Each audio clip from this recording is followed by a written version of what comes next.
House of David Season 2, Episode 2 is really interesting. I got to see this at the premiere of House of David, and of course, it's out today. You guys can go watch it, or it's been out. By the time this video goes out, it's been out for a little while, but you guys can go watch it on Wonder Project on Amazon Prime. You get a separate subscription for Wonder Project on top of your Prime Video subscription, and then you get access to a bunch of other shows on Wonder Project in particular, which House of David Season 2 is one of those shows. We're going to start this episode talking about the beginning of Episode 2. I'm going to show you this one scene. And then we're going to get into just the overall review. We're going to talk about this essentially as a spoiler-free review. I'm going to talk about some specific scenes and show you some specific moments that I think are key to talking about this episode and why I give it the rating that I'm going to give it. But I'll try to keep most of the spoilers completely out of this episode if I can. So yeah, please forgive me if I do leak anything. Not my intention. So let's start with this moment right here with the beginning of the episode. Oops, let me put on the sound that I took off on accident, and we'll go from there. That the house of Saul was defeated by his enemies. Others will tell you that there was never supposed to be a king in Israel.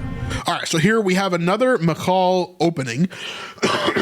We know that in season 1, she had quite a few of these kind of intros into the episodes. Both episode 1 and episode 2 have her as the intro here as she's getting into the episode. Now here she's talking about her father Saul. She's saying, well, some people will tell you that the house of Saul was taken down by his enemies. Others will tell you that there's never supposed to be a king in Israel at all, right? But here she continues on. And for this reason, God forsook him. But I will tell you that the house divided against itself cannot stand. And my father was not defeated from without. He was overthrown from within, from the one closest to him, one he trusted, the one I loved. All right, so this is a really great intro to the episode. Of course, we're going to talk about this during the deep dive as well, but this is a two-pronged meaning that Michal is doing here, right? Not only is she alluding towards David, that David is the reason that the house of Saul fell, but in actuality, we know that that's not the case, right? The truth is David did not overthrow Saul. In fact, he did everything in his power not to do that. He was very much an obedient servant of God that had the will of God in his heart, right? He is a man after God's own heart. And so we know that David did not overthrow Saul from within the kingdom, even though that's what she's pointing at here. What is she pointing at? She's pointing out the one that she loved, the one who really destroyed the kingdom, the one who really created the one who really created the division within the kingdom, and that is Saul himself. And so when she's pointing to this, she's not saying it, right? But that is what she actually means in this moment. It's not David that is this person that Saul loved who is taking care of him from the inside. It's Saul himself that has fallen, and it is his division, his disobedience that creates the fall of the house of Saul. So yeah, really cool moment there. I love the writing there because I think a lot of people are going to lash out and be like, David didn't do that, right? But they're going to understand eventually, of course, it is Saul that she's talking about here, not David.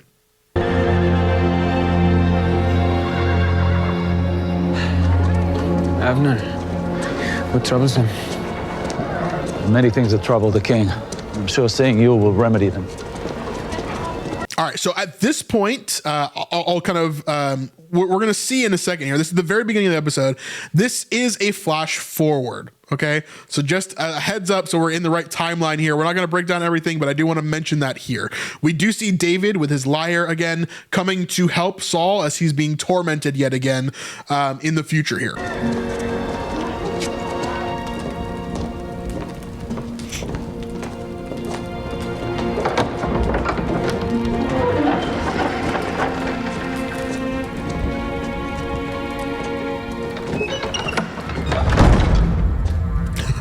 The doors slam behind him. Never a good thing. Never a good thing. It is you, isn't it?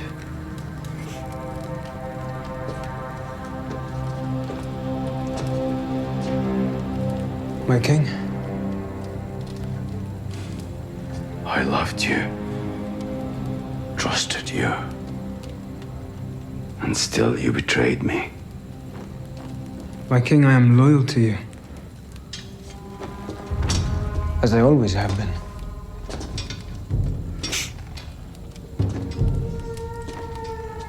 Loyal. Are you? There's so much that I want to talk about, but I'm going to save it for the deep dives. But yeah, let's continue on here. No more deception. Speak the truth. Did Samuel choose you? My king, please just sit down. Did he choose you? Did he? I love this scene. I think this scene is amazing here. Did Samuel choose you? No. No. God chose me. All right, so that is the opener that we get for episode 2. Really, really cool stuff. We get a little bit of a text comment here.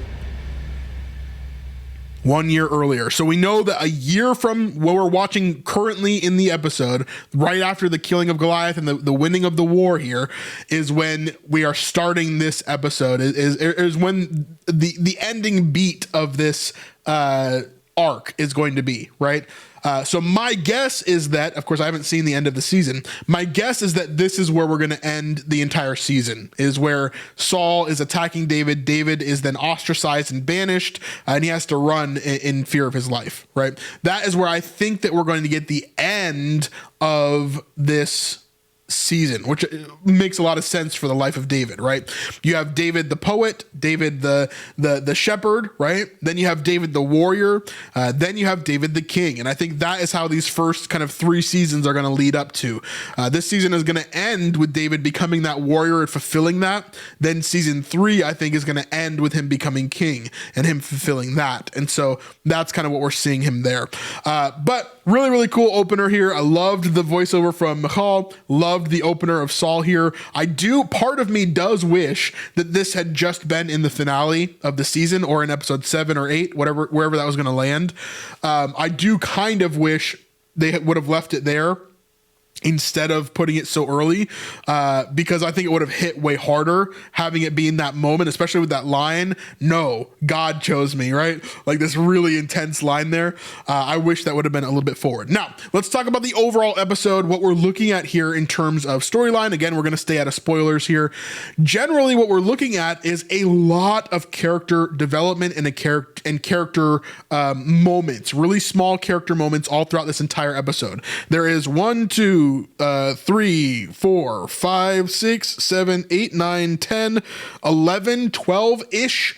About 12 different character moments that we're getting throughout this entire episode. Some of those are duplicates, like they'll repeat over and over again, but there's about 12 different pairings that we're getting throughout this episode. So whether it's Saul and David, or Saul and Ahinoam, or Michal and David, or Eshbal and Jonathan. There's so many of these different little moments that are throughout this episode that it can get a little bit overwhelming. And this is where I have taken off some points from my rating for this episode, because I think this episode is going to be overwhelming for a portion of the audience for sure.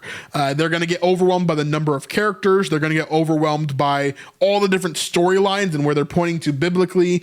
So I would say I think this is going to be a little bit overwhelming for most people that watch this episode. You let me know if I'm wrong about that, though. For me, I thought it was okay. I thought it was fine. I followed pretty much everything. But I think for a lot of people, it's just going to be too much lore dump, too much of a dialogue throughout the entire episode. And so we have a lot of different things. Where does this come from, though? This comes from, I think, John Gunn mainly. John Irwin during the premiere of House of David said episode 1 is all John Irwin. Like that is what he wants to do all the time. These giant battles, these big, landscapes and everything else. Then episode 2 is way more John Gunn, where he is like really into these really intricate relationships and these complicated emotional moments. And that's really what he wants to bring to this. And so that pairing works really, really well for the majority of this episode and what's kind of going on there. And so we're seeing in this episode that's led mostly by John Gunn that this is all character development, all of it, right? So we're getting the furthering of who David is versus the furthering of who David and Michal are versus the furthering of who Saul is now. We're getting the furthering of Ahinoam and what her next plan is in order to help Saul. There's so many things that we're getting in here. And let me just name all the characters that we're getting connected, right? We've got David, Michal, Merab, Eshbal, Jonathan, Saul, Ahinoam, Doeg, Samuel, who else? Abner, Eliab, Joab, Abinadab, Jesse, Ava. Like, that's 15 characters already, and I don't think I'm done yet, right? There are so many characters that have moments within this episode that it's pretty intense. I mean, it's more than even The Chosen at times. So there's a lot of characters that are part of this episode. Now, I loved the majority of this episode as well. I really loved almost every single one of these little character beats. And at no point was I like, oh man, this is too much, or like I'm bored, or like, hey, let's move on to something else, or hey, like another character, right?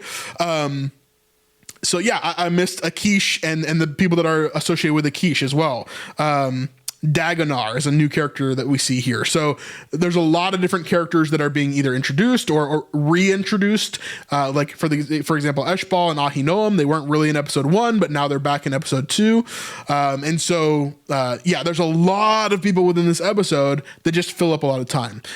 I liked it a lot, though. I like this episode quite a lot. I think the character development that goes on here, the kind of biblical trickery that's kind of going on here in terms of like, here's what you expect from the Bible, but here's what I'm going to do instead. Or like, here's like a little bit of a tip towards like how I'm going to interpret this is going to happen. Or if you know the future of what's going to happen with characters like Doeg, for example, you really know that this is building up to something really big and it's important.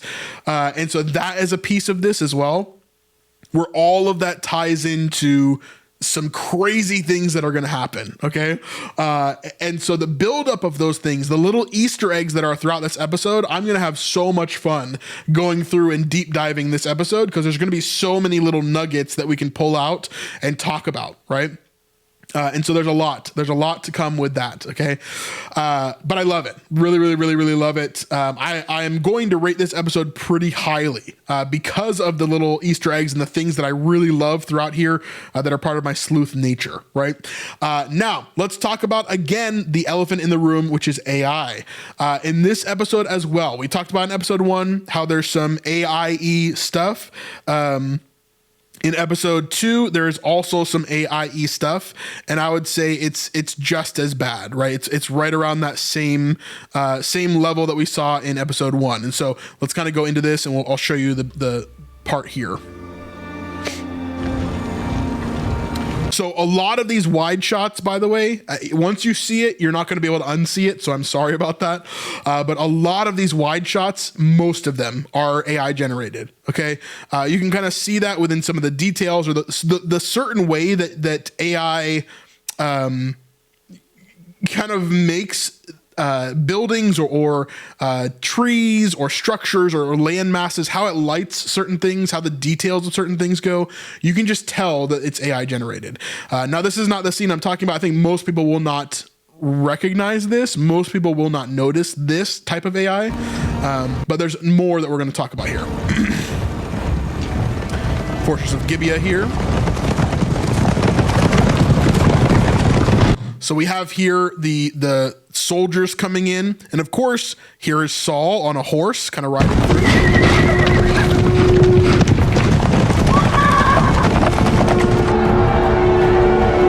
So I think most of what you just watched was all AI.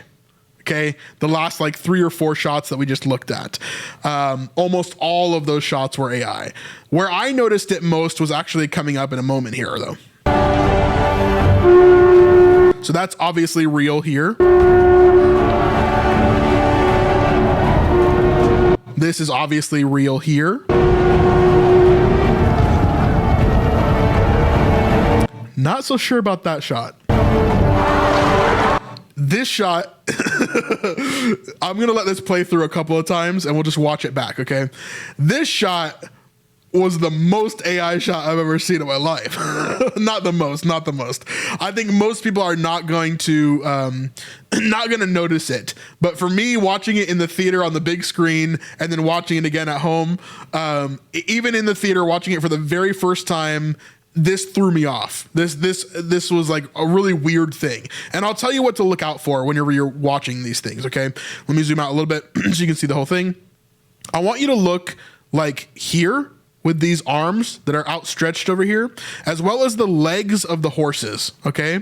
All the legs of the horses. I want you to keep in mind those two things. I'm just gonna play it back a couple of different times, okay? I'll let it play all the way through. Here we go.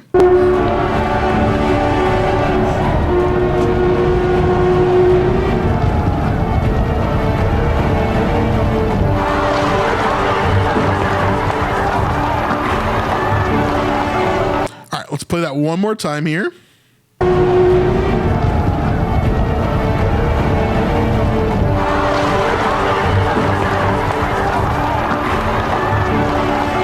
All right, so you see how they're like everything, their AI arms are moving. It's like weird, right? People don't move like that, right? I want you to look at the crowd one more time, and then I'm going to show you a real crowd that they actually shot on set.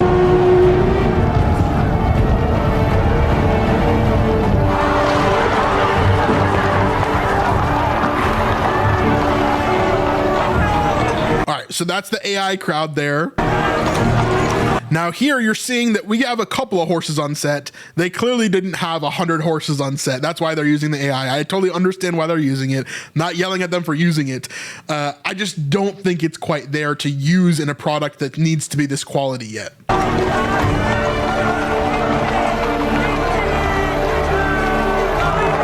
So here is a real crowd. This is an actual crowd that they filmed on set, right?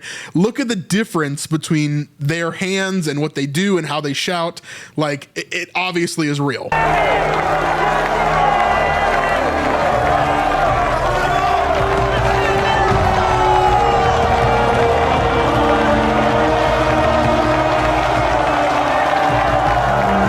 See, it just completely different. So this is a big thing for me in this episode in particular. I think it was probably worse in this episode than it was for episode 1. There's only a couple of moments in episode 1 where I realized it or like saw it in with the very first time that I'm watching it. I'm not counting really the times that I'm like going back and like deep diving and like, you know, nitpicking each and every scene. I'm really only talking about the very first time that I watch these things because I think that's fair, right? If I notice it the very first time that I'm watching this and it's like, hey, something's off to me, you know, or that brought me out of the show, right? It kills my immersion. I think that is where we should be criticizing this. Not necessarily just for the use of AI in general. So that's my thoughts about that. I don't want to mention AI throughout this entire season. I probably will. I'm not going to lie to you. I probably will bring it up at certain times because it is important to talk about. AI is going to be a massive game changer for all of Christian media, all of media in general, all of YouTube, my job, everything in the next few years. And so that is an important thing to talk about, but I don't want it to become the overarching conversation of everything, okay? So let's break down some of these moments. I'm not gonna dive into everything here and I don't wanna give any spoilers, so I'm gonna be careful about where I go in this. I'll show you one scene in particular that I think is really, really cool, but other than that, I'll just talk about them here. So first, we have different moments with Saul and David. Saul is, of course, raising David up as a champion. Not only that, but he promises that he can marry his daughter, which is amazing. We see that in scripture as well, right? Next, we have Saul and Ahinoam. They have some pretty serious kind of quarrels and fights within this episode, and Ahinoam does something in particular that really ticks off Saul, and so a really interesting section there as well. Next, of course, we got Michal and David, the future married couple, who of course is kind of in that stage of infatuation. They kissed in the last season, and now they're kind of getting into that rhythm of like, will they, won't they, sort of like, you know, romance, which is like my least favorite part of the show, but because I'm a dude, but you know, I know a lot of people love that stuff as well. Next, we've got Eliav and David. So David is kind of being raised up as this champion, and Eliav is having some troubles as he kind of gets used to the feeling of that. Next, we have the return of Eshbal. Eshbal has some really unique moments within this episode, not only with his siblings, we've got Merab, as well as, of course, Jonathan, but also just the general fact that he is back. And at the end of last season, he was supposed to be a king. He was sitting on the throne, ready to take his father's place. So, of course, we're going to see a lot more of Eshbal throughout this. A lot of really cool, tiny moments with Eshbal, and a lot of secrets and curiosities that are going on with him, because he is a biblical character, but he's not like this forward-facing, like the most important character, right? He's king later on for only 2 years, and it's not really a big deal, right? But in the show, it seems like he's having a way more interesting backstory, which is quite cool to see. Next, we have a new character named Sarah and Jonathan. That's kind of interesting there as well. Then we have Samuel. Samuel has a lot of interactions with all the people. So Ahinoam, Saul, Doeg, Avner, all of these people are connected to Samuel in this episode, and they have some really interesting moments. I think Samuel really kills it in this episode, and there's some really, really cool moments with Samuel overall. So I'll just say that there. And then last is Achish and Daganor, which is a really interesting new character here that we're going to talk about right here as we jump into the episode.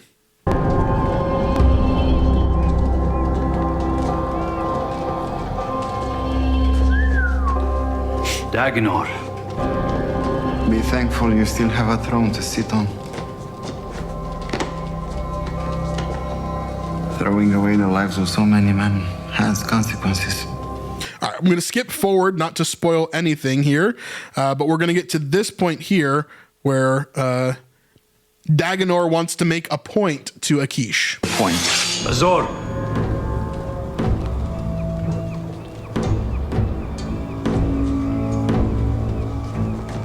Then you should make it.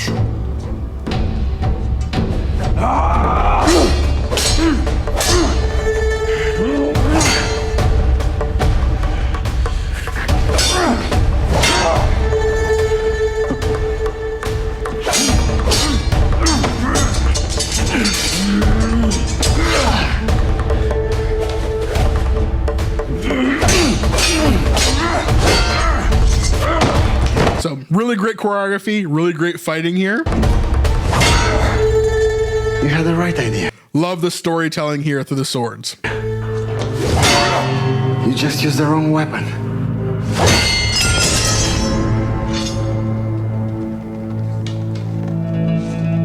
All right, I won't spoil this too much, but like we talked about in episode 1, swords/metal is a very important piece of this entire season. It's going to be something that comes back and back and back. And Daganor here is kind of making that point to Achish. So really cool stuff. I really love this episode.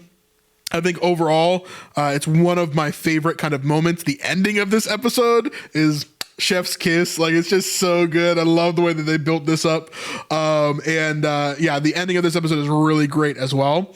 Episode 2, I would rate a little bit higher than episode 1. I think this is closer to a 9 for me. Other than the AI stuff that kind of brought me out of it, I think I would have very little to criticize when it came to this episode, except for the busyness. For me personally, it's probably not a big deal, which is why I don't rate it too low for that. I would still rate this a 9. I think this is a really great kind of masterclass in how to do these small conversations that are really important, making a point in each one, but also having a cohesive episode that kind of runs all the way through. I thought it was very well done overall, and props to James Gunn, props to the writing team, right, who are doing all this behind the scenes.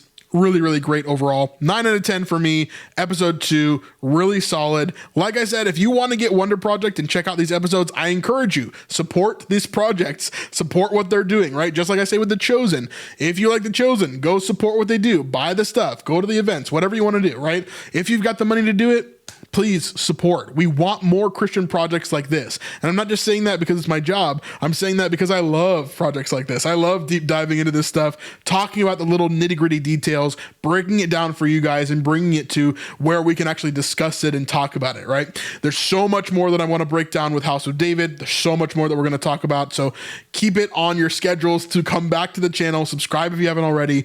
And of course, we want to see you guys in the future videos that we make. So yeah, thank you very much. If you haven't already, go check out our Patreon. We'd love for you guys to sign up over there. As low as $5, you can get a bunch of extra stuff, including extra Dallas Jenkins interviews and different things that we've done that nowhere else has, except for our Patreon. So snipesupport.com. We'd love to see you guys over there.